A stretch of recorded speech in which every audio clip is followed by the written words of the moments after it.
Visualize this moment. The body of a condemned man, stripped of dignity in the eyes of the world, pierced by the nails of the cross, wounded, bloodied, rejected even by his own, now being carefully prepared and anointed with rare essences reserved for kings who would dare to do such a thing. It wasn't the closest disciples nor the followers who had sworn loyalty. It was a Pharisee, a respected member of the Sanhedrin, a man who until then trembled at the thought of being associated with the Nazarene. That man was Nicodemus. He had sought out Jesus in secret, hidden by the night, fearing the opinion of others. In that private conversation, he heard about being born again, about the wind of the Spirit, about the love of God that saves instead of condemns. But Nicodemus remained divided between tradition and faith, between darkness and light, until at the very moment when everyone else fled, when the Master was humiliated and left to die, Nicodemus finally made his choice. He drew near. He held the wounded body of Jesus, and he treated him not as a criminal but as a king. What drove this man to risk his reputation, his position, and even his life for the one who had been crucified? How did someone who once lived in the shadows of indecision become the disciple who honored the Son of God in plain sight? And what does his late decision teach us about faith, courage, and surrender? Today you will uncover the hidden story of Nicodemus, the man who cared for the body of the crucified Jesus. Watch until the end and discover why this forgotten account can forever change the way you see the greatest sacrifice in human history. Join us as we delve into the story of a man who passed from the shadows to the light, Nicodemus, the teacher of Israel, who sought Jesus in secret and found answers that would change his life forever. Prepare to see how one encounter can transform not just a man, but eternity. That night, under the weight of silence that hung over Jerusalem, one of the most influential men in the Sanhedrin risked everything to meet the one who could destroy his reputation or open the door to eternity. The name Nicodemus carried prestige and authority. He was synonymous with audition, respect, and spiritual discipline for the inhabitants of Jerusalem. He was not just another teacher of the law. He was a prominent Pharisee, a religious lawgiver, a guardian of tradition. He was part of the select group of 70 men who made up the Sanhedrin, the supreme court that decided Israel's most important issues. Its voice carried political and spiritual weight. A single opinion could influence a person's fate, change interpretations of the law, or determine sentences in high-profile cases. Nicodemus was born in Jerusalem into a family traditionally associated with Phariseeism. His father, also a respected teacher, had been a firm and rigorous judge. He was a man of unshakable convictions whose reputation spanned decades as a beacon of integrity and zeal for the Torah. His mother, equally pious, came from a lineage that carefully preserved Jewish traditions, passing them down from generation to generation. From childhood, Nicodemus was molded in this environment of devotion and obedience to the law. His learning began early. As a boy, he could already recite extensive portions of Scripture, not only in Hebrew, but with the precise intonation his teachers demanded. Over the years, he studied under the guidance of the greatest rabbis, memorizing, interpreting, and applying the law in every detail. As an adult, he earned his place in the Sanhedrin not only through family influence, but through the recognition of his abilities. He was seen as a prudent, balanced man capable of considering his decisions before making any judgment. Jerusalem, the city where he was born, lived, and exercised his authority, was the beating heart of Israel. Its narrow streets and imposing walls guarded not only the history of the people, but also the symbolic presence of the Most High God. Temple stood in the center like a spiritual beacon visible from afar, and it was there that pilgrims came from all over bringing their offerings and sacrifices. Nicodemus knew every part of that sacred complex from the outer courts to the court of the priests, and knew that his role was to defend the sanctity of that place. But despite all this impeccable living, Nicodemus had a growing restlessness. In recent months, he had heard about a man from Galilee named Jesus of Nazareth. Word about him had spread quickly beyond the city gates. The blind received their sight, the lame walked. Lepers were healed, and crowds gathered to hear his words. But it wasn't just the miracles that made an impact.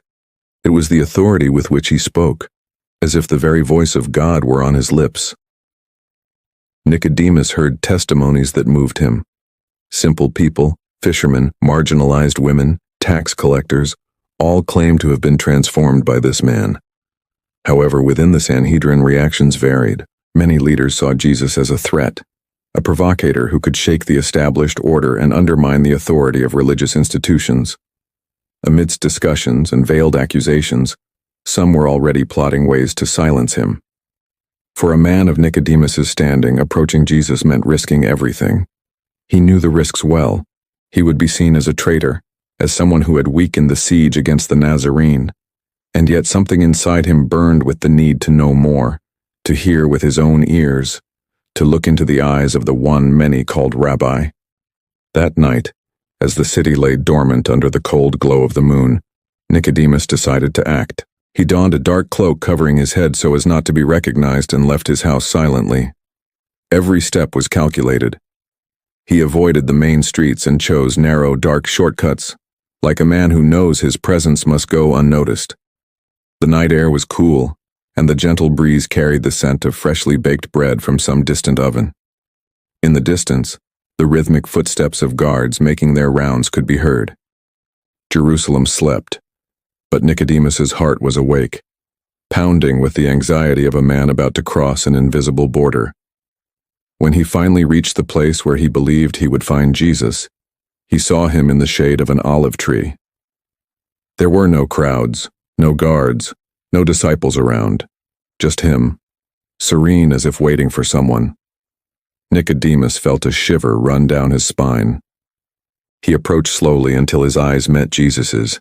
In a low voice but full of sincerity, he said, "Rabbi, we know that you are a teacher who has come from God, for no one can perform these signs that you do unless God is with him by using 'we know' instead of 'I know.'" Nicodemus was hinting that he was not alone in his perception. There were other leaders, perhaps even within the Sanhedrin, who recognized this man's divine origins. But his words also revealed something else. A fissure was beginning to open in the wall of religious certainty that had surrounded him his entire life. He didn't know it yet, but he was about to hear something that wouldn't just answer his questions, would destroy and rebuild their entire understanding of God, life, and the kingdom of heaven. But Jesus' answer that night would change his life forever.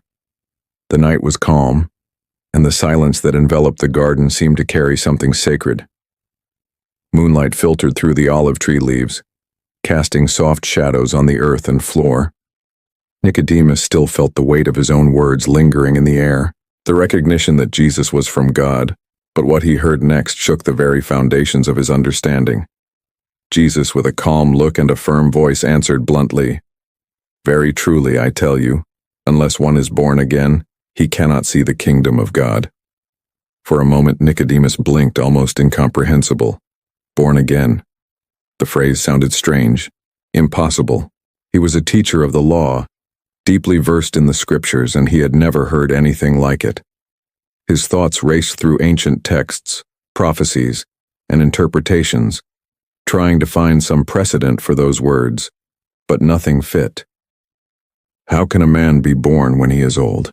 he asked, feeling like a student faced with a riddle that demolished all known logic. Can he perhaps return to his mother's womb and be born again? Jesus did not look away.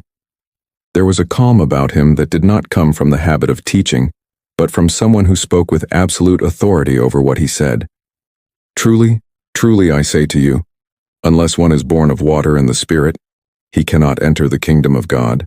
That which is born of the flesh is flesh, and that which is born of the Spirit is spirit. Do not marvel that I said to you, 'You must be born again.'"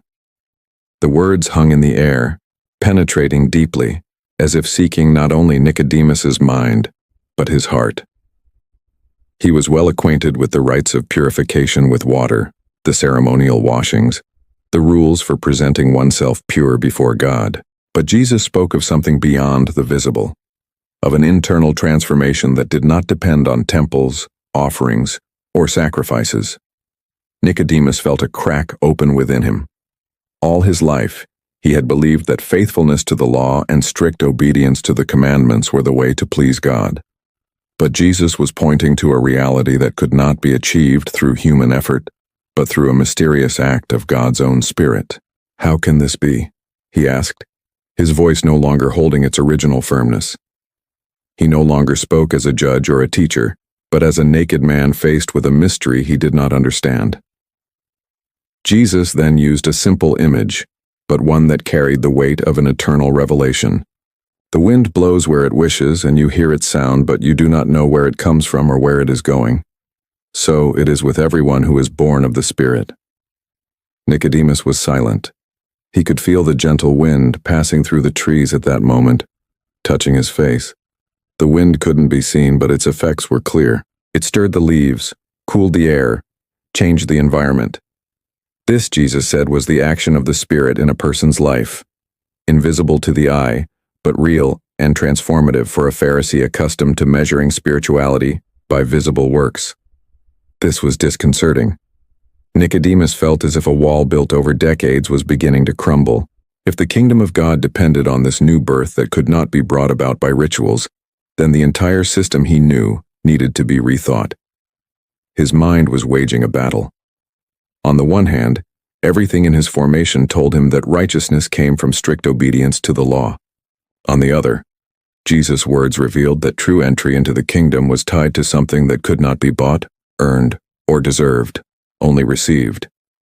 The silence between them wasn't empty. It was charged with spiritual weight. Nicodemus felt as if he were standing on the edge of an abyss, staring into a reality he'd never considered. And the more he looked, the more he realized he couldn't cross with the baggage he carried: traditions, titles, certainties. There was a silent appeal in Jesus' words. It wasn't just an invitation to understand. It was a call to surrender. But surrender meant admitting that all his prestige and knowledge weren't enough to enter the kingdom of God. This required humility, and humility required breaking the pride he didn't even know he possessed. As the night breeze continued to blow, Nicodemus felt his heart torn between reason and faith, between what he knew and what was being revealed. He was faced with a choice he didn't yet fully understand, but which he knew was decisive. But how can you believe in something that defies all logic? Nicodemus was still processing the words about being born again when Jesus inclined his head slightly, fixing him with a gaze that seemed to pierce not only his thoughts, but also his most hidden motivations. The night breeze still blew, carrying the distant scent of earth and olive trees, but now the air between them seemed charged with a silent tension. "You are a teacher of Israel, and yet you do not understand these things," Jesus asked without irony, but with a firmness that made Nicodemus feel the weight of every syllable. That sentence struck home. Nicodemus had always been recognized as a beacon of wisdom and knowledge of the law. From a young age, he had sat at the feet of the most respected rabbis, memorized every detail of Scripture, debated with renowned teachers, and over the years became a thought leader in the Sanhedrin. When difficult questions arose, he was the one they turned to. He was the one who explained, interpreted, and brought light to obscure passages. But now faced with this Galilean, he felt like a schoolboy barely familiar with the alphabet. Jesus' question didn't sound like an insult, but like a mirror, a painful reflection that exposed an undeniable fact. Despite all his knowledge, he didn't understand the essence of the kingdom of God. Jesus continued, his voice calm but firm. "Truly, truly, I tell you, we speak of what we know, and we testify to what we have seen, and you do not accept our testimony. If I have told you earthly things and you do not believe, how will you believe if I tell you heavenly things?" Each word dug deeper. Nicodemus was accustomed to clear concepts, to laws that could be explained and applied practically. But now he was faced with truths that could not be measured by logic or legal argument. The kingdom Jesus described was not something earned by merit, but received by grace, and this messed with the entire mental makeup of a Pharisee. He tried to find answers, but his mind was divided. One part wanted to resort to logical reasoning to seek connections with ancient texts that would justify these claims. Another part began to realize that perhaps he was facing something that could never be fully understood with reason. The silence that followed was heavy. Nicodemus looked at the dirt floor. momentarily avoiding Jesus' gaze. The phrase, "You are the teacher of Israel, and you do not understand," echoed in his mind like a call to humility. It was as if God himself was saying, "You know the lyrics, but you haven't read the full story yet." He realized that learning about God and knowing God were not the same thing. For years, his faith had been based on discipline, studies, rituals, and meticulous observance of the law. But now Jesus showed him that the door to the kingdom was not opened by spiritual diplomas, but by a new birth that only the Spirit could bring about. This revelation hurt because it dismantled the foundation on which he had built his identity. Being teacher of Israel was more than a title. It was the definition of who he was. And yet before Jesus, this title seemed small, almost irrelevant. The night seemed quieter now, as if the world around him had stopped to listen to this conversation. Nicodemus felt exposed, but not humiliatingly. It was a necessary exposure. Like the work of a doctor who must open a wound to treat it, Jesus wasn't just teaching, he was inviting. Each sentence was an outstretched hand for Nicodemus to leave behind the security of what he knew and take a step into the unknown, a step of faith. Inside, Nicodemus struggled. There was pride, there was fear, and there was also a genuine desire to understand. He knew that if he accepted this truth, he would have to rethink his entire life. It could put him at odds with his peers, his traditions, and even his own family. But what if it were true? What if Jesus truly came from God, not just as a teacher, but as the very fulfillment of the ancient promises? Nicodemus's mind tried to resist, but something in his heart was beginning to give way. He was discovering that no matter how many titles and knowledge he possessed, he was still a man who needed to learn and learn from the Son of God himself. What happens when the Master realizes that he still needs to learn? Before we continue, we ask for your support. Subscribe to the channel and leave a like. This helps us continue sharing profound messages like that of Nicodemus, a man who began his journey in hiding, but ended up declaring his faith before everyone. Now, let's move on to the decisive moments. The council, the cross, and the final courage. Jesus' gaze never wavered. There was a firmness in him that didn't intimidate but rather attracted. Nicodemus, still feeling the weight of his last words, awaited what would come next. Until that moment, Jesus had spoken of invisible things, being born again, the working of the Spirit, spiritual realities. But now his tone seemed to change, as if preparing to reveal the heart of his message. No one has ascended into heaven, except the one who came down from heaven, the Son of Man who is in heaven, Jesus said. And his words, though simple, carried an authority that Nicodemus could not deny. The Pharisee frowned. The Son of Man was a title loaded with meaning in Scripture used by the prophets, especially Daniel, to describe a heavenly figure to whom eternal dominion would be given. Nicodemus knew the text, but now before him stood a seemingly ordinary man claiming to have come from heaven.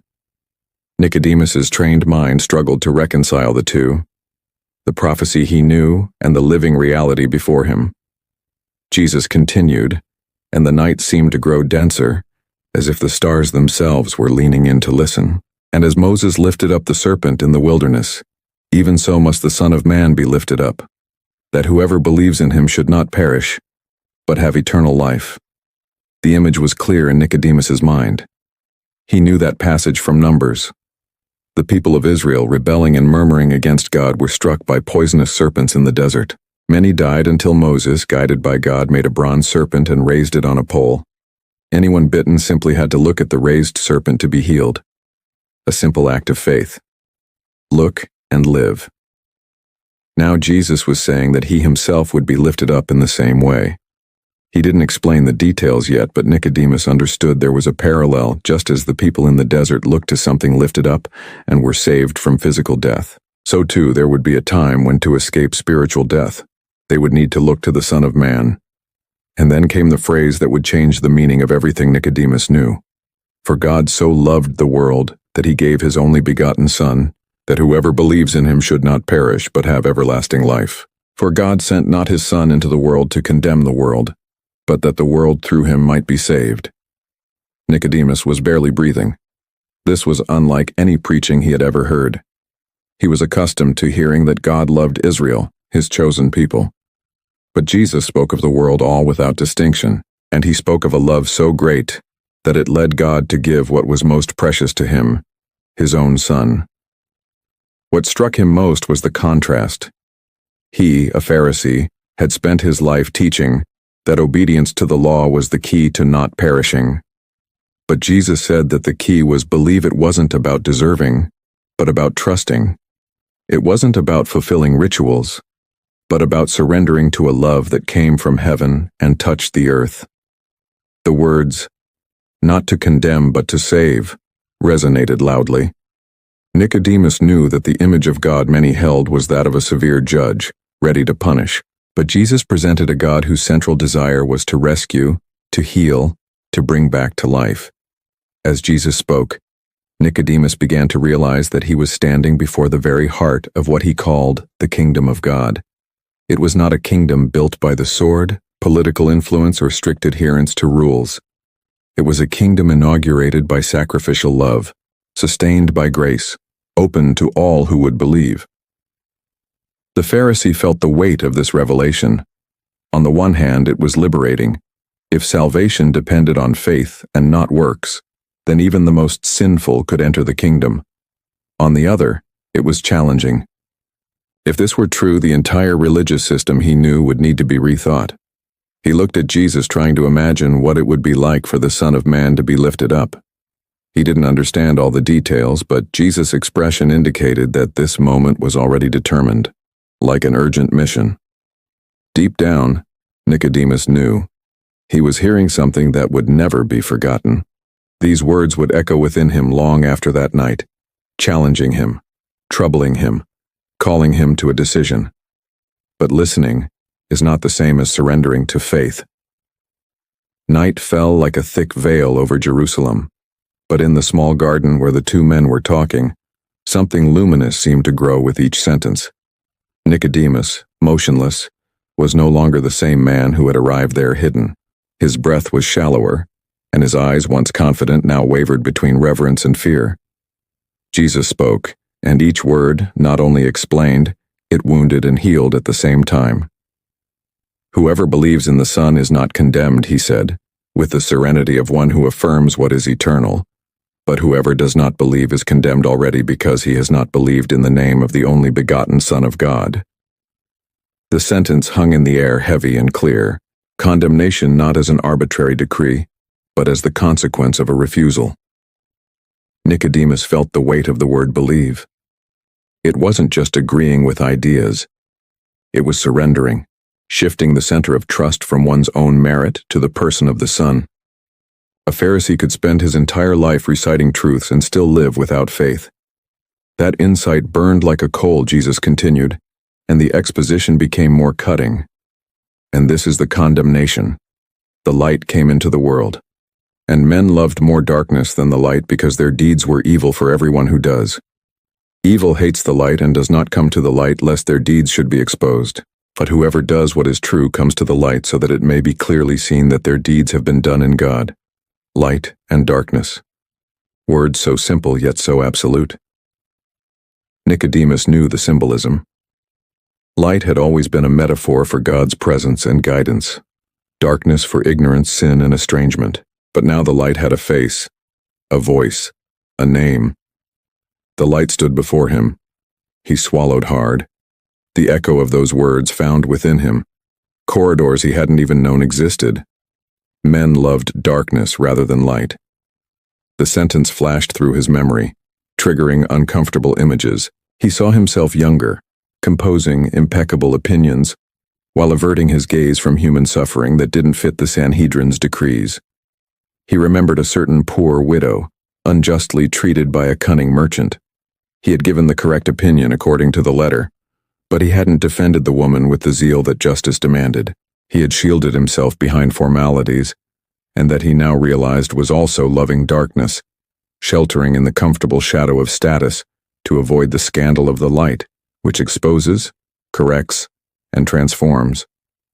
The light, he understood in that instant, not only reveals scandalous sins, it unmasks cowardly neutrality, polite omission, the zeal that fears the gaze of men more than the gaze of God. And from there, where he stood, Nicodemus glimpsed the price. Coming to the light would mean aligning himself with the truth, and truth in that moment had a name that the Sanhedrin distrusted, rejected, and feared. The Pharisee clenched the fingers of his cloak as if trying to hold on to something that's slipping away. His conscience stirred. Over the years, he had built a reputation for balance and prudence. He knew how to choose the right words, cushion conflicts, and avoid headlines in the corridors of religious politics. But if the light demanded manifestation, that balance began to look like lukewarmness, that prudence, fear, that reputation, a kind of armor that prevented him from kneeling. He looked up at Jesus. There was no shadow of accusation on the Nazarene's face, only a firm, unmistakable clarity. The light did not seduce with emotional blackmail. It summoned with truth, and the truth both attracted and terrified him. Everyone who practices evil hates the light. Nicodemus knew of evils he fervently repudiated: corruption, impurity, blasphemy. But what about when evil wore the mask of correction? What about when evil was the maintenance of a system that expelled mercy to protect order? How often will it hide behind opinions, rules, prudence? How many times have you avoided questions that would shake your certainties? How many times have you preferred not to see? The night breeze stirred the olive leaves, and the sound was like pages turning. He remembered Moses again, not only lifting the serpent, but entering the tent of revelation where glory shone and man had to remove his sandals. Light demands self-denial. No masks, no titles. Whoever approaches is seen, and seeing oneself this way can hurt. Nicodemus's eyes grew moist. For the first time in years, he felt ashamed not of his visible transgressions. He had stayed away from those, but of the hidden folds of his heart, his pride, his self-sufficiency, his secret joy at being admired, his readiness to demand of others what he himself avoided. Risk, commitment, faith. Jesus didn't break the silence. He didn't offer shortcuts. He didn't diminish the call. Whoever practices the truth comes to the light. The phrase called for decision. Practice the truth. It wasn't a passing emotion nor an academic insight. It was a path, a habit, a definitive shift in life. Coming into the light meant allowing God to examine his motivations, reorder his loves, guide his steps. And this, for a man as exposed as he was, came at a high cost, perhaps very high. Nicodemus imagined the next day. He imagined stares in the Sanhedrin, whispers in the hallways, trick questions at public meetings. Have you been with him? He visualized invisible headlines circulating from one mouth to another's ear. He felt the weight that would fall upon his home. Would his family so proud of his name bear it? Would his wife understand? Would his friends turn away? Would disciples accuse him of betraying tradition? The price was not just institutional, it was intimate. And yet the other side of the scale now weighed irresistibly. The light he had found was not a brilliant idea. It was presence. And presence once perceived makes absence unbearable. How could he return to the polished routine of debates now that he had heard the heart of heaven? How could he pile up quotations when the word was alive before him? How could he hide in the respectable shadows when clarity was already making its way within? A simple, almost childish thought crossed his mind. What if I just come into the light? The simplicity of this hypothesis frightened him more than any prudent calculation. Coming to the light, so simple, and yet so costly. He thought of the poor who had run to Jesus without contracts, the sick who had reached out without guarantees, the sinners who had cried without intermediaries, and there, where he had always prided himself on filtering everything, he realized that perhaps God was asking for something that children understand before doctors. Trust. The night wore on. Time seemed suspended, as if the clock in heaven had slowed down so that the encounter could fit entirely within the heart of one man. Jesus finally spoke again with a gentleness that didn't alleviate the demands, but revealed the motivation. The Father desires you to come. The light has not come to expose you to shame, but to free you from that which keeps you away from him. The phrase, though not recorded in any scroll, landed on Nicodemus as a promise. The Father desired it. The light desired it. The invitation was not born of contempt but of love. A love that calls by name, not to humiliate, but to heal. Still, the price remained. Coming meant leaving something, perhaps a lot, behind. He took a deep breath. The old habit of weighing every consequence returned for a moment, like an instinct that refused to die. But something silently had already slipped from control. How could he explain to himself that remaining in the shadows now would be a way of wasting away? How could he convince his own chest to live without air after taking its first true breath? In the garden, the wind blew once more. It wasn't strong, but it moved everything that could be moved. Leaves, dust, memories, resistance. Nicodemus realized that the wind didn't ask permission to exist. It simply came, and its coming was life. Perhaps faith was like that. Not a perfect calculation, but a true step. Not a closed thesis, but a surrender that illuminates the path as one walks. He lowered his head, his shadow stretched across the ground, outlined by the moon. A precise image of the dilemma burning within him, shadow and light touching, vying for territory within the outline of a single man.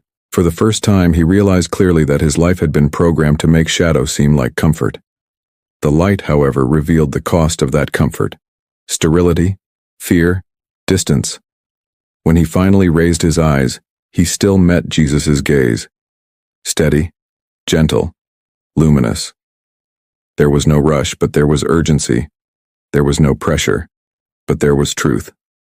The light didn't demand spectacle. It demanded decision, a decision that would begin there silently, but that sooner or later would reveal itself to the world. The garden seemed small compared to the magnitude of what was at stake. Nicodemus felt like someone who senses the shifting wind before a storm, that nothing would ever be the same again. The price of light was before him, inevitable, non-negotiable, and the question now as much his own as the words that provoked it could no longer be postponed. Would he dare step out of the shadows, or remain divided? The following days passed like a slow, heavy river, and Nicodemus couldn't shake from his mind the night he had met Jesus. Words about being born again, about the Son of Man raised up, about the light that demands decision, came back in waves, invading unexpected moments. He tried to follow his routine, attend the Sanhedrin meetings, maintain his posture as a respected teacher, but deep inside something no longer fit. In the assemblies, while others discussed interpretations of the law or the risks of keeping Jesus free among the people, Nicodemus remained quieter than usual. He listened attentively, weighing every word his colleagues said. Some spoke of Jesus with scorn, others with anger, a few with caution. And he, with what voice could he speak? His heart could no longer treat him merely as a controversial teacher. What he had heard that night no longer fit into the cold framework of political and religious debates. In the silence of his own home, he paced back and forth, feeling caught between two worlds. On one side, the security of his position in the Sanhedrin, the honor of his family, the stability that allowed him to wield influence. On the other, his nent faith, fragile but alive, pushing him towards something greater and riskier. He remembered the words, "Whoever practices truth comes to the light." And as he repeated them, he felt a weight. Coming to the light meant being seen, and being seen meant being questioned, and being questioned could mean being rejected. The dilemma grew during the day. He maintained a serene countenance, participated in collective prayers, and listened to and commented on the scriptures with his usual authority. But in the early hours of the morning, when everything fell silent, he would once again feel that living presence of his conversation with Jesus. It was as if, between one day and the next, there was a void that only his voice could fill. And yet he did not seek him again, not for lack of desire, but for fear. A part of him argued that he needed more time, more prudence, more preparation before exposing himself. Another part, silent but insistent, said that the time spent waiting to obey is also time spent resisting. He began to realize a kind of painful irony. He had spent his entire life teaching people to recognize God's signs, and now when the clearest sign was before him, he hesitated. His own words and lessons were coming back as witnesses against him. In the Sanhedrin, rumors about Jesus grew. Reports of miracles multiplied, and the crowds grew ever larger. For some members, this was proof that he needed to be contained. For others, it was a political danger, as Rome frowned upon popular movements. Nicodemus heard everything, and each attack against Jesus made him want to intervene. But he didn't. His silence there was like an internal battlefield. On one side, the desire to defend him. On the other, the fear of becoming a target along with him. And this silence began to take on a life of its own. It wasn't just an absence of speech. It was a constant weight, like a secret demanding to be revealed, but one fears exposing. The more he remained silent, the more he realized his silence was becoming a choice, not just a precaution. In the synagogue, as he listened to readings from the prophets, he felt as if each passage touched him personally. Isaiah speaking of light for the nations, Jeremiah calling for a new heart, Ezekiel describing the life-giving Spirit. Everything seemed to point back to the man he had encountered in the silent night. The connection was inescapable, and yet too dangerous to admit aloud. Privately, his wife noticed the change. He spoke less, seemed distracted, and sometimes stared off into the distance as if trying to see something only he could see. But Nicodemus didn't share what was happening, perhaps out of protection, perhaps out of fear of not being understood. The silence, which had once been a shield, was beginning to feel like a prison. He heard his colleagues talk about Jesus as if he were just a problem to be solved, and each time he felt a pang. He knew that in part this hatred stemmed from the same source as his former pride, the fear of losing control. Deep down, Nicodemus could no longer deny that he believed, even if he couldn't define it all. But believing without action is like holding a flame hidden in your pocket. It burns from within, and sooner or later, it will either go out or catch fire. Gradually, the dilemma was no longer just between light and darkness, but between faith and omission. An ancient verse echoed in his memory. Let all flesh be silent before the Lord. But he was beginning to realize another hard truth. There were times when silence wasn't reverence, it was escape. And perhaps remaining silent would be the most subtle way of distancing oneself from the truth. The Sanhedrin hall was packed that morning. The heavy air, a mix of incense and tension, made it clear this was no ordinary meeting. There were murmurs in the wings, and the most influential men were already in their seats, their expressions grim. The topic was the same, though no one needed to say it aloud before the official moment: Jesus of Nazareth. In recent weeks, reports of his presence in Jerusalem had multiplied. He had taught in the temple, and the crowds listened to him with unusual attention. Some returned in amazement, others indignant, but no one remained neutral. The guards sent to observe him returned with a disconcerting confession. Never has anyone spoken the way this man speaks. This phrase, repeated in hallways and on street corners, further inflamed the leader's anger. The high priest opened the session in a deep voice. This situation cannot continue. This man is confusing the people, disrupting order.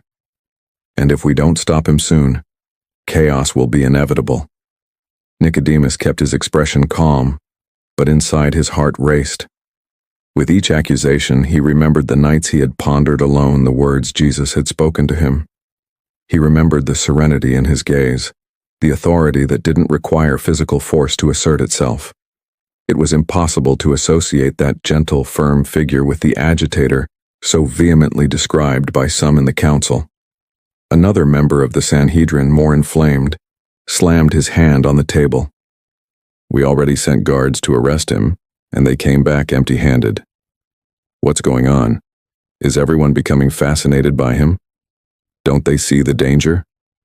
The murmurs grew louder. The mood was turning hostile, not only toward Jesus, but also toward anyone who seemed hesitant to condemn him. Nicodemus knew what this meant. Any dissenting voice could quickly become a target. One of the most respected scribes leaned forward. It's simple. We order your arrest again. This time there will be no excuses. The weight of the word to secure hung in the air. Arresting Jesus meant putting him on formal trial, and everyone knew the likely outcome when a teacher was accused of deceiving the people: summary conviction. Nicodemus realized that the council was not seeking a fair debate, but a ready-made sentence. What was at stake was no longer just theology. It was power. At that moment, one of the guards hurried in. His face betrayed his nervousness. He approached and spoke in a tone that, while respectful, sounded almost apologetic. No man ever spoke like this man. The silence that followed was piercing. The high priest stared at him in disbelief. "So even you have been deceived?" he shouted. "Do you also believe in him?" Eyes turned to everyone in the room as if searching for traitors among their own. Nicodemus felt the pressure mounting. With each passing second, it became clearer that Jesus was not being judged for his works, but for the discomfort his light caused in the power structures. Some Pharisees laughed scornfully. Have any of the leaders or Pharisees believed in him? This crowd that does not know the law is cursed. Nicodemus clenched his fists beneath his tunic. He knew the law well, but he also knew that God had already chosen unlikely instruments to fulfill his purposes. He remembered the rejected prophets of his time, those who suffered for speaking in the name of the Most High. And for an instant he saw Jesus on that same path. His instinct was to speak out, to at least defend Jesus' right to be heard before being condemned. But he restrained himself. The risk was real. A hasty intervention could have left him a suspect along with the accused. Even so, something burned within him, a sense of justice that could not be stifled indefinitely. The meeting continued with increasingly harsh accusations, raised voices, fiery speeches, selective citations of the law to justify immediate action. The space for reflection disappeared, and in the midst of it all, Nicodemus's name was there, registered among the 70, a potential vote in the decision that could seal Jesus's fate. He sat, looking at the familiar faces of colleagues he had served with for years. But now more than ever he felt an invisible line being drawn. On one side the light, on the other, the darkness masquerading as zeal for the law. And inevitably, the moment of choice would come. And the name of Nicodemus was still among those who decided. The atmosphere in the Sanhedrin chamber was so heavy, it seemed almost tangible. The accusations against Jesus were repeated like hammer blows, and each repetition came with more force. There was no talk of evidence, only urgency. He must be silenced. The people are being deceived. This cannot continue. The environment, usually formal, now resembled more a verdict decided before the trial even began. Nicodemus watched in silence, but inside every phrase of condemnation was like a stone hurled not only at Jesus, but also at everything he himself was beginning to believe. The weight of the past weeks, of the words he had heard that night, of the dilemma between light and darkness pressed heavily on his chest. The silence that had once been his shield was now becoming unbearable. One of the most influential members rose and declared firmly, "We need no more time. The guards have already confirmed. He is in the temple. Let us arrest him and put an end to this before the people create even more confusion." Several nodded, murmuring their approval. It was the perfect opportunity to close the case. But at that moment, something in Nicodemus broke through the barrier that had kept him in the shadows. He knew he could not deliver a fiery speech in defense of Jesus. That would be political suicide. But perhaps he could at least ask a question that would remind them that the law itself demanded justice. He drew a deep breath, and before another speaker could take the floor, he said, "Does our law judge a man without first hearing him and knowing what he has done?" The chamber fell silent for a moment. It was not an open defense, but everyone understood the implication. He was not declaring that Jesus was innocent. He was affirming that any judgment to be legitimate must first hear the accused. It was a fine but clear line between neutrality and defense. Some exchanged uneasy glances, others, irritated, frowned. The silence did not last long. A Pharisee from the strictest faction leaned forward, his tone dripping with scorn. "Are you from Galilee as well? Search and see that no prophet arises from Galilee." The phrase was more than a reply. It was an attempt to discredit Nicodemus, to place him under suspicion. Among them, being associated with Galilee was not just a matter of geography. It was merely an insult. Galilee, in the view of many, was a place of simple folk lacking the sophistication or the religious purity of Jerusalem's elite. The veiled accusation was clear. If Nicodemus spoke this way, perhaps he was secretly aligned with that Galilean. Murmurs grew louder. Some laughed with derision. Others shook their heads as if to say, "Another one who has been deceived." Nicodemus felt the heat rise to his face, but did not avert his gaze. He knew that, practically speaking, his intervention would not change the final decision. But for himself, that moment was a turning point. He had chosen to break the silence, even if subtly, and he had done so before the most powerful men of Israel. Deep down, he understood the risk. A simple question could become evidence against him in the future. A poorly interpreted phrase could cost him allies, stain his name, put his position in jeopardy. But he also knew that saying nothing would be a betrayal of his own conscience. The Sanhedrin resumed the rhythm of their discussions. Nicodemus leaned slightly back in his seat, but not to rest. It was the posture of a man who knows that from that moment on he will be under scrutiny.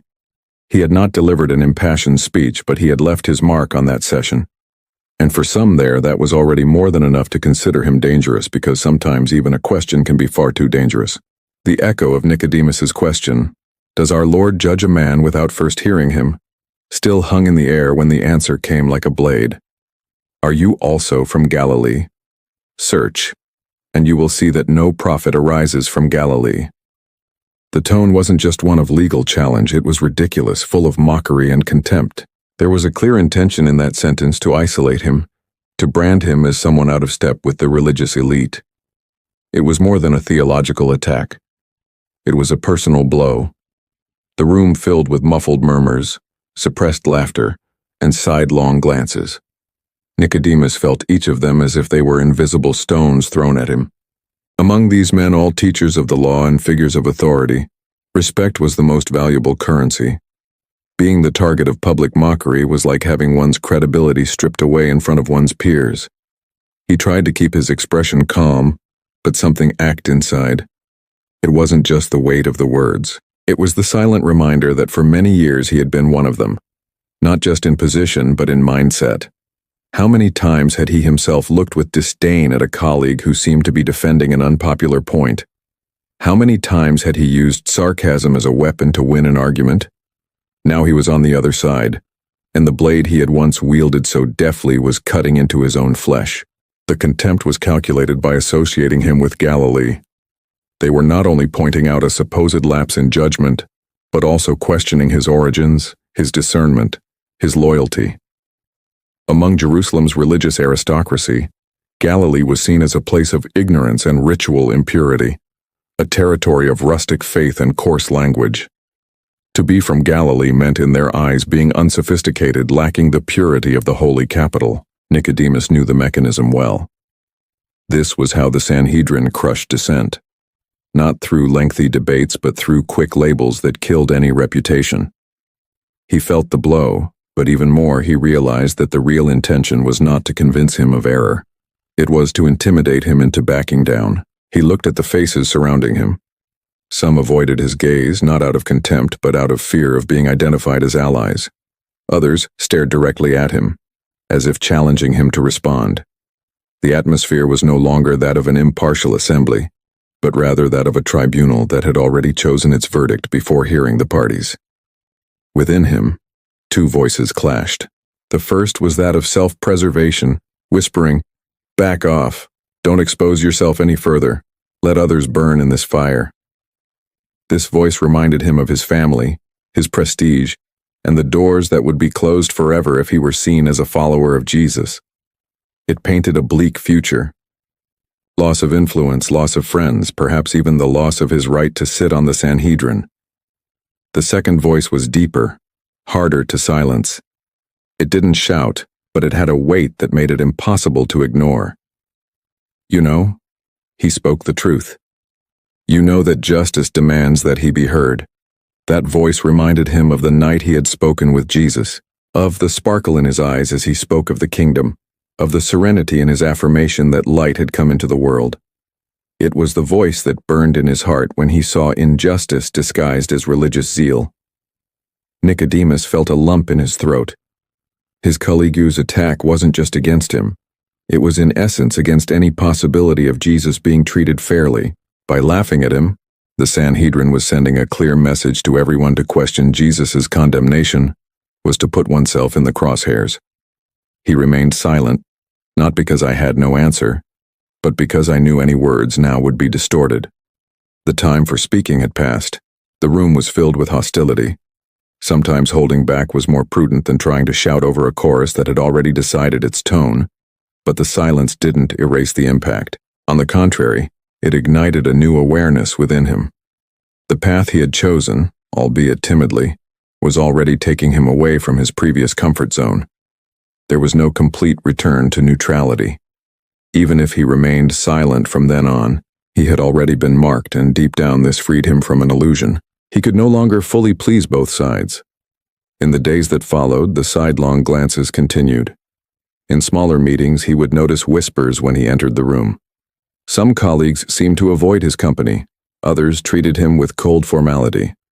It was as if an invisible fissure had opened between him and the group that had previously welcomed him without reservation. At the same time, Nicodemus felt a strange peace. The Sanhedrin's contempt hurt, but there was something in the memory of Jesus' words that gave him strength to endure. He knew that the price of light included losing the approval of men. The remaining question was, would he be willing to pay that price to the end? There were nights when that question kept him awake. He relived the moment he'd stood up to speak, the murmur that followed, the sarcastic tone of his response. What if he'd said more? What if he'd been more direct in his defense? Perhaps he would have provoked an even more violent reaction. Perhaps he would have lost his place there. But perhaps he would have also done more justice. Shame, fear, and faith waged war within him, and each passing day intensified the war. There was no longer room for naivety. Associating with Jesus even subtly brought contempt, risk, and isolation. What Nicodemus didn't yet know was that very soon the pressure would become unbearable. There would come a time when he could no longer hide behind cautious questions or calculated silences. When the time came, there would be no middle ground. Would shame make him retreat or advance? The city was different. Jerusalem, always bustling at Passover time, now seemed to carry an invisible weight in the air. Pilgrims came from all over, bringing with them the expectation of celebration, but also rumors of something that could change. The course of history, the streets were crowded.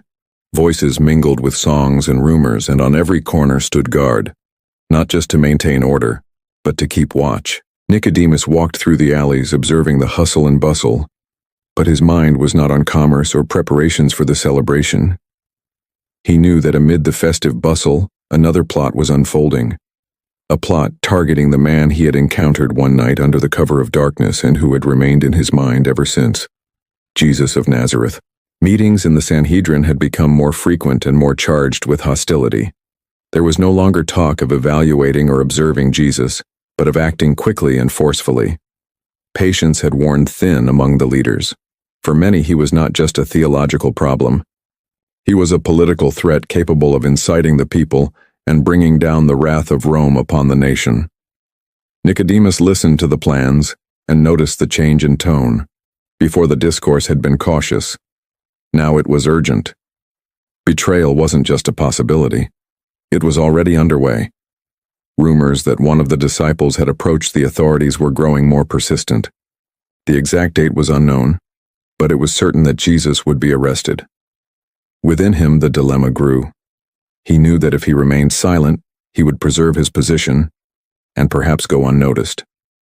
But he also knew that each silent step he took was one more step on the road that would lead Jesus to Calvary. And this knowledge nared at him. On the night of the arrest, when the news reached the halls of the Sanhedrin, Nicodemus felt his stomach churn. Jesus had been taken, betrayed by a kiss in Gethsemane. He imagined the scene. Torches illuminating, tense faces, armed soldiers, confused and fearful disciples. The Son of Man who had spoken of being born again in the Father's love was now handcuffed, led away like a criminal. The interrogation was swift and relentless. False witnesses came forward distorting words and gestures. Nicodemus, present for part of the proceedings, saw clearly that there was no justice in what was happening. The rush to condemn, the lack of evidence, the contempt for the very law they claimed to defend. All of this burned like fire in his chest. He considered intervening, repeating the question he had asked earlier. Does our law judge someone without first hearing them? But he realized that the tide was stronger than any argument at that moment. The Sanhedrin was not seeking the truth. It was seeking a verdict. As Jesus was led from one trial to the next, Nicodemus watched the noose tighten. The council handed him over to Pilate. Pilate sent him to Herod, and then he returned to Pilate. It was like a cruel game where no one wanted to take responsibility alone, but everyone wanted the same outcome. And each turn of this cycle increased Nicodemus's sense of powerlessness. In the streets, the crowds were beginning to stir. Some shouted for his release. Others, incited by the priests, called for his crucifixion. Nicodemus recognized some faces that days before had come to the temple to listen attentively to Jesus. Now confused or pressured, they joined the chorus of hatred. He realized how quickly public opinion could be shaped, how light could be distorted until it appeared as darkness, and darkness as light. There were times when Nicodemus wondered if he should approach Jesus even at the risk, but the barrier of fear was still there. Fear of being identified, fear of losing everything he had built, fear of not having the strength to face what was to come. It was as if he were caught between two chains, one pulling him toward the light he already knew, the other trying to keep him in the safe shadows. The accounts of the floggings reached him like blows to his own flesh. Jesus had been scourged until his skin was split open in deep wounds. The crown of thorns embedded in his head caused blood to stream down his face. Nicodemus closed his eyes and tried to push the image away, but he couldn't, no matter where he was. The scene haunted him. When Pilate presented Jesus to the crowd and said, "Behold the man," Nicodemus knew there was no turning back. The governor's silence, the pressure from the leaders, the clamor of the crowd all pointed to a single fate. And faced with this certainty, he felt a crushing weight. With each step Jesus took toward Golgotha, his own silence seemed louder, more accusatory. It was a strange feeling being on the inside of the decisions, having access to behind-the-scenes scenes, and at the same time feeling like a spectator powerless to change the plot. And as the Nazarene's fate was sealed, Nicodemus carried the bitter knowledge that the cross was not only being built with wooden nails, but also with omissions, cowardice, and fear. The day of the crucifixion approached, and with it a silent question that wouldn't give him rest. How long can the heart endure without acting? The courtyard where the trial was taking place was lit by torches, casting flickering shadows on the stone walls. The smell of smoke mingled with that of burning wood in the humid early morning air. Inside, in the hall where the leaders gathered, the atmosphere was not just tense, it was hostile. There was no room for doubt or deliberation. The atmosphere was charged with a decision already made before a word was spoken. Nicodemus watched from the sidelines, his face partially hidden by the darkness. He knew that being there already put him at risk, but he couldn't turn away. Not because he believed he could change the course of the trial. Deep down, he knew that was unlikely, but because something inside him prevented him from turning away from that moment. It was as if his own soul were witnessing it. In the center, Jesus stood. His hands were bound, and his face bore the marks of the first abuses he had suffered in prison. Yet his posture was erect and his gaze steady. There was no fear in those eyes, no panic, no desperation, only a calm that in itself was a silent indictment of this entire theater of justice. The high priest began the interrogation. "I asked your disciples and the people who heard you, what do you teach?" His voice was sharp, charged with intent. It wasn't about seeking clarification. It was about setting a trap, extracting a sentence that could be twisted and used as a formal accusation. Jesus answered simply, "I have spoken openly to the world. I have always taught in the synagogues and in the temple where all the Jews gather. I have said nothing in secret. Why do you ask me? Ask those who heard what I said. They know what I said." The clarity of his response reverberated throughout the room. Jesus didn't resort to evasion. He didn't try to protect himself. He confronted the court with its own duty to hear real witnesses. It was in fact an implicit challenge to the legitimacy of that trial. The silence that followed was quickly broken by a sharp sound. One of the guards, angered by the response, slapped Jesus violently across the face. The impact echoed throughout the room. "Is this how you answer the high priest?" the man shouted, his look a mixture of hatred and satisfaction. Nicodemus felt his blood boil.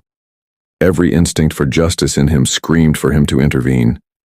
The law everyone there claimed to uphold clearly prohibited assaulting a defendant during interrogation, much less before any conviction. He could quote the exact text, chapter, and verse. He could expose the illegality before everyone. He could in that moment be the voice that would stop the abuse. But he didn't speak. Jesus, his face marked by the blow, responded to the guard with the same serenity. "If I have spoken evil, bear witness to the evil. But if I have spoken well, why do you strike me?" The words hung in the air like a weight. There was no shouting, no insults, just the truth spoken with impossible calm, and that calm cut deeper than any flammable defense could. But for the Sanhedrin, that wasn't enough. They didn't want to be convinced. They wanted a justification to carry out the decision they already held in their hearts. Nicodemus remained motionless. Inside, he was waging a silent battle. His mind screamed that this was an illegal trial, that the rush to condemn was violating every principle they had. Sworn to uphold, his heart begged him to stand up, to use his position, and at least demand due process. But his lips remained sealed. The weight of the silence was almost physical. He felt as if he were betraying not only Jesus, but also everything he had learned about justice since childhood. And yet fear spoke loudly. Fear of losing his seat in the Sanhedrin. Fear of being associated with the accused. Fear of dragging his family into disgrace. He knew that if he took a step now, there would be no turning back. His reputation built over decades would be destroyed in a matter of days. As the trial progressed, false witnesses took turns, each offering a different and inconsistent version. It was obvious there was no solid case, but no one seemed willing to admit it. The urgency to condemn overrode any desire to hear the truth. Nicodemus realized with bitterness that they were not just judging a man. They were judging truth itself incarnate, and they were deciding against it. Jesus was led away for another stage of the process, and Nicodemus remained behind. He watched as he left surrounded by guards, the torchlight reflecting off the ropes binding his hands. That vision was etched in his mind with painful clarity. He knew that from now on he could no longer plead ignorance. He could not say he hadn't seen. He could not pretend he hadn't understood.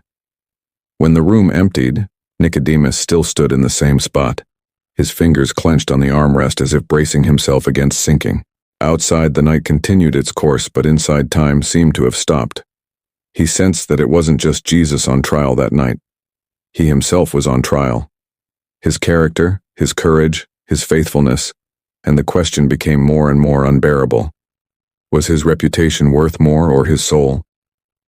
The sun was high, but the light seemed strange that day. Jerusalem's dry air carried a stifling heat, mixed with a sense of foreboding that hung heavy over the city. From early morning, rumors had been circulating through the streets. Jesus of Nazareth was being taken to be crucified. People came out of their homes not just to watch, but to participate, whether out of morbid curiosity or out of hatred, inflamed by the words he had spoken. Nicodemus walked among the crowd but kept his distance. He didn't want to be seen too close to the procession, but he couldn't stay away either.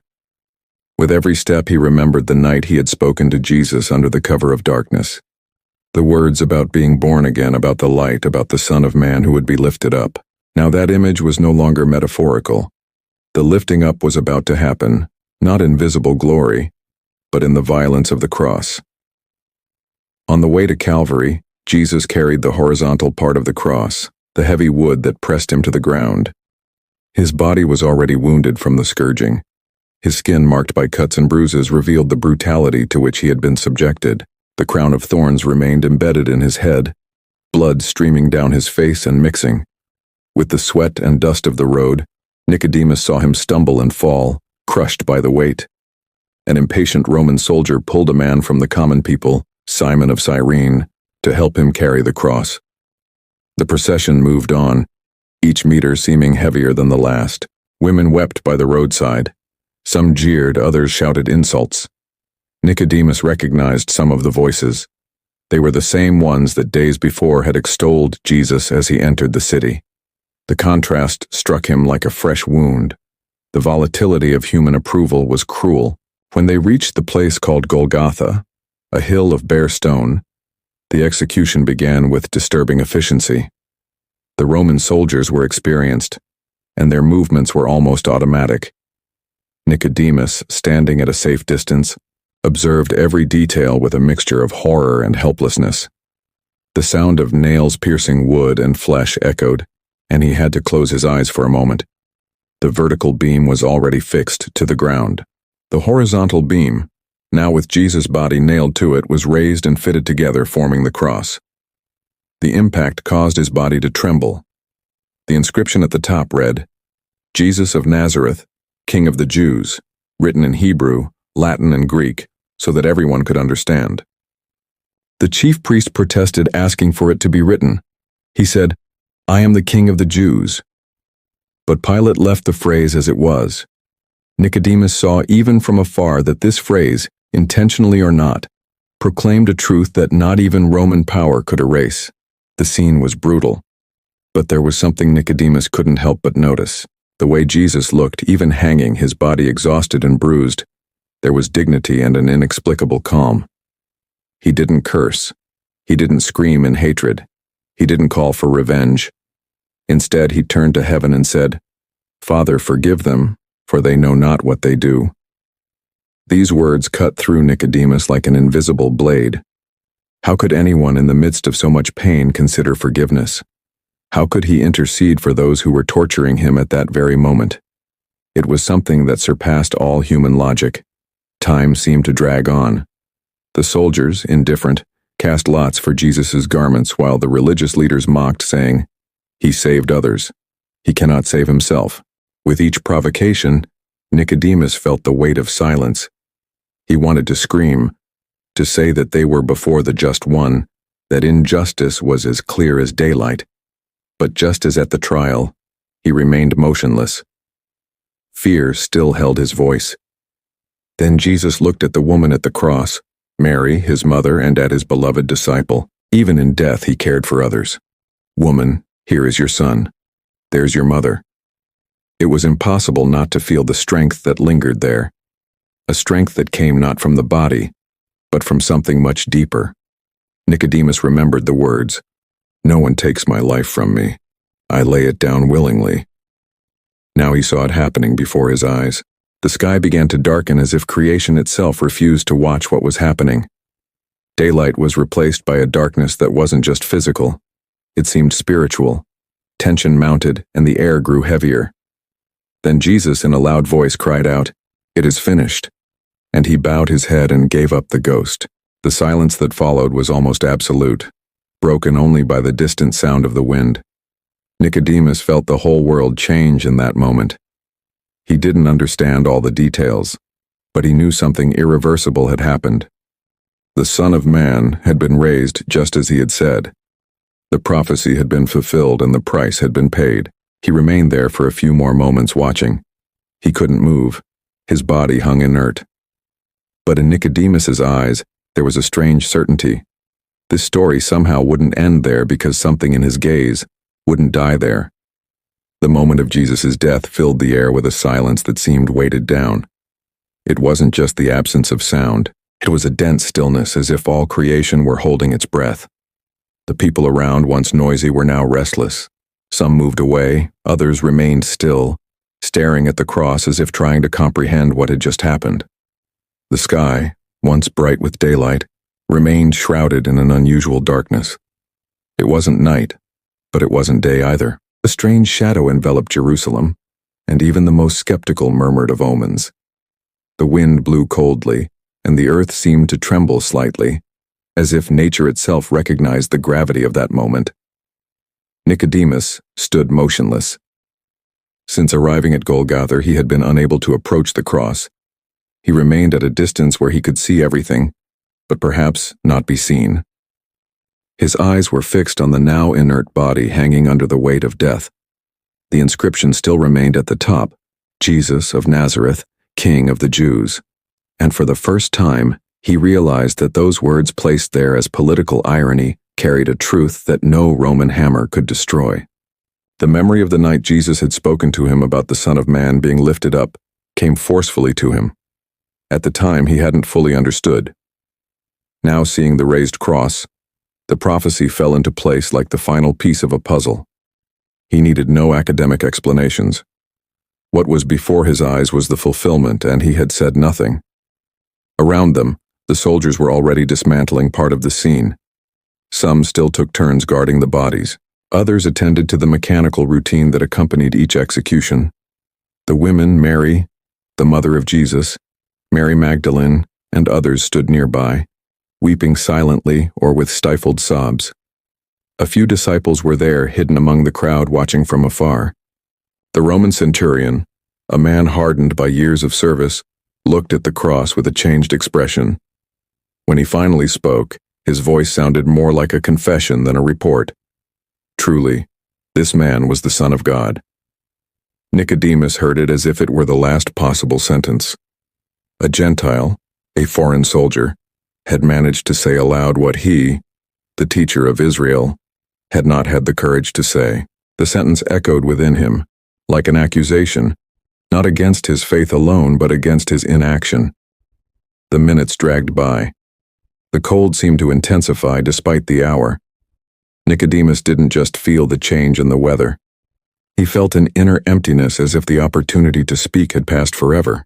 He mentally reviewed every moment he had been in the Sanhedrin, every chance to intercede, every instant he could have stood up and said something. And in all those moments, what had he said? Nothing. His reputation remained intact. He was still a respected member of the board, still held status, still had his place guaranteed at meetings. But now he realized that all of this was tarnished by a complicit silence. He also realized that reputation before men was a useless weight compared to conscience before God. The following hours were marked by confused murmurs and scattered movements of the crowd. Many descended the hill, avoiding loud speech as if to quickly get away from a scene that was beginning to weigh heavily on their minds. Others remained paralyzed, as if afraid that turning their backs would betray the one who had just died. Nicodemus remained, not because I couldn't leave, but because I couldn't. His feet seemed rooted to the ground. He knew something had to be done, but he didn't know exactly what. The body was still fastened to the cross, and Roman law permitted it to be displayed as a warning to others. The image of the Son of Man there, exposed to the wind and dust, sank ever deeper into his heart. In his mind, Jesus' words echoed not as a distant memory but as a living voice. God so loved the world that he gave his only begotten Son. He finally understood that he was facing the consummation of this love. But he also understood that this love demanded a response. Regret began to grow like a fire. It wasn't just sadness for what he saw, but a sharp pain knowing he had been present behind the scenes of the condemnation, and yet had chosen silence. He wasn't the only one, but that didn't lessen his responsibility. The omission was his own. As Jesus' body remained suspended, the weight of what had happened fell upon him like a stone. He didn't know what tomorrow would bring, but one certainty was growing. He could no longer be a mere spectator. Pain pierced him, but within it was something different, a strange force, an impulse he didn't yet understand, but which was beginning to override his fear. Regret can be stronger than pain. Jesus' body was still hanging on the cross when the movement on Golgotha began to change. The sun was already setting and the shadow of the mountain was lengthening over the valley. Jewish law dictated that any body should be removed before sunset, especially since it was the eve of the Sabbath, and not just any Sabbath, but Passover. Keeping a body exposed would be impurity to the land and a scandal to tradition. It was at this moment that a man respected among the leaders, Joseph of Arimathea, made a bold decision. He wasn't just a secret follower of Jesus. He was an honored member of the Sanhedrin. Until then, he had kept his faith silent, just like Nicodemus. But that day, the silence became unbearable for him. As many dispersed, Joseph left the mountain and walked steadily to the Praetorium, the official residence of Pontius Pilate. It was a dangerous gesture. Asking for the body of someone condemned to the cross could be interpreted as complicity or approval of his teachings. Still, Joseph entered. His voice didn't waver as he made the request. "I want permission to remove and bury the body of Jesus of Nazareth." Pilate, surprised by this boldness, confirmed whether Jesus was already dead. He sent for a centurion to verify. The answer came quickly. Yes, he was dead. Pilate then granted permission. Joseph of Arimathea left with an official document in hand, but with something more. The certainty that he had crossed an invisible line, ceasing to be a spectator and becoming part of history. The news reached Nicodemus's ears while he was still on Golgotha. He had been watching from afar the movement of the soldiers and the small crowds that had formed around the cross. Upon learning that Joseph had obtained permission to remove the body, something stirred within him. For a moment he considered whether he should remain an observer. After all, his presence was unnecessary. Joseph had already exposed himself, but almost without realizing it, his feet began to move. Nicodemus didn't want to just watch that final moment. He remembered every word he had heard from Jesus and felt he needed to honor him somehow. If he hadn't had the courage to defend him in life, at least he could care for his body in death. He walked away for a moment and came back carrying something that caught the attention of those who saw him pass. A mixture of myrrh and aloe, about 34 kilos. It was no small sum. It was a quantity used only in the most noble burials intended for kings, princes, or great men. Myrrh with its sweet deep scent and aloe with its woody aroma would be used to embalm the body in slow decomposition.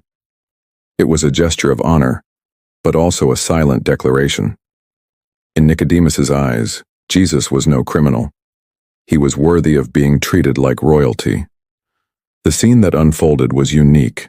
Two respected members of the Sanhedrin, previously discreet in their faith, now standing together before the cross. Joseph brought the authorization to remove the body. Nicodemus, the precious aromas, the soldiers, accustomed to quick executions and unceremonious burials, watched with curiosity. It was rare for anyone to request the body of a condemned man, and even rarer for it to be prepared with such care. Reverently, they approached. The task was not simple. Removing a nailed body required strength and precision. Joseph and Nicodemus worked side by side, assisted by a few servants. The sound of nails being pulled from the wood echoed in the heavy silence. Jesus' body was carefully lowered, and Nicodemus received it in his arms along with Joseph. It was impossible not to notice the marks, the shoulders burned by the friction of the cross, the face swollen from the blows, the side pierced by the spear from which a trickle of blood mixed with water still flowed. Nicodemus could not hold back in his tears. As he wiped away some of the blood and dust with the cloth, he remembered that this body had borne, in Jesus' own words, the weight of the world's sin. There, none of them spoke much. The silence was not of fear, but of reverence. Nicodemus's hands, accustomed to handling scrolls and pointing out lines of the law to disciples, were now stained with the blood of Jesus, and instead of revulsion, he felt a strange privilege, as if he were worthy to touch the most sacred. Joseph's tomb was in a nearby garden carved into the rock, new, never used. It was a dignified place, protected and close enough to allow burial before the Sabbath began. They carried the body carefully, wrapped in clean linen cloths, while Nicodemus poured myrrh and aloes, impregnating the cloth with their strong, sweet perfume. The gesture was, to anyone who saw it, a royal funeral. There was no rush in Nicodemus's hands.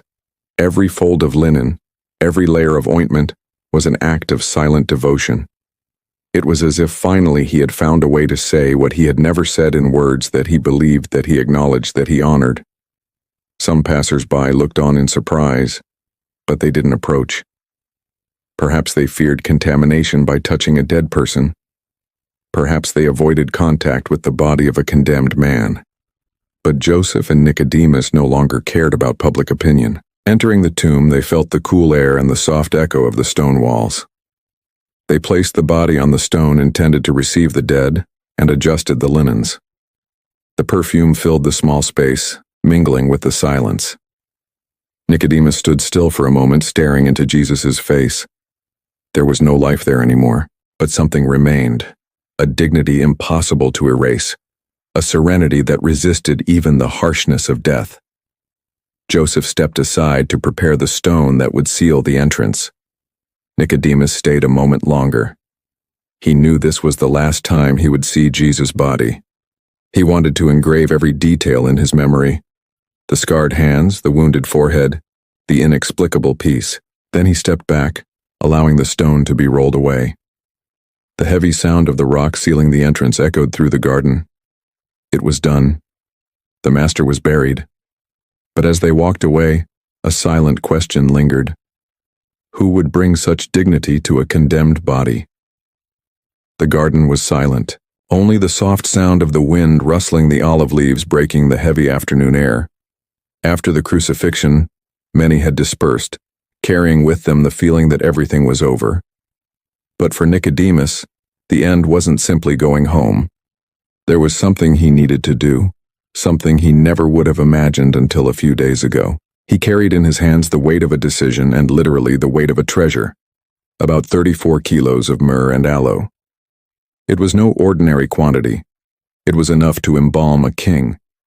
In Jewish tradition, this aromatic combination held value not only for its scent, but for its symbolism. It was a gift of honor, a sign of recognition of the greatness of the departed. Nicodemus wasn't taking this out of piety or formality. It was a silent declaration. For him, Jesus was worthy of a royal funeral. Joseph of Arimathea was already in the garden beside the new tomb he had carved in rock. His face bore the same determination as when he had faced Pilate to ask for the body. There was no longer any need to disguise it. Both knew that this gesture put them in the crosshairs of those who had condemned the master. Still, they did not hesitate. When Nicodemus arrived, Joseph stared at him for a moment, as if they didn't need words to understand each other. His presence carrying that perfumed weight spoke volumes. It was more than an offering. It was a definitive break with the silence that had plagued him for months. Jesus' body lay there, still marked by suffering. The open wounds from the scourging, the crown of thorns that had pierced his forehead, the nails that had pierced his hands and feet. Everything was before them. Nicodemus approached with reverence, almost as if treading on sacred ground. His fingers, accustomed to parchment and academic debate, now touched the cold, scarred skin of the man who had spoken to him about being born again. While Joseph held the body, Nicodemus began preparing the linen strips. The scent of myrrh and aloes filled the air, thick and sweet, mingling with the damp coolness of the tomb. He worked with precision but also with care. It wasn't a mechanical ritual. Each fold of the cloth, each application of perfume was done as if in silent prayer. There was no rush. The world outside might be bustling with its preparations for Easter, but in that small stone space, time seemed suspended. The light streaming through the opening illuminated Jesus' face, now serene, free from the tension of pain. Nicodemus draped the linen over his shoulders, covering the wounds, wrapping the body respectfully. At times he had to stop, not because of physical exhaustion, but because tears blurred his vision. He remembered that first night hidden in the shadows, afraid of being seen. He remembered how he had chosen to meet Jesus when no one was around to avoid the weight of criticism and the risk of losing his place in the Sanhedrin. Now he was there in the light of day, in an act for all to see. And strangely, he felt no fear. Instead, there was a sense of liberation. It no longer mattered what anyone would say.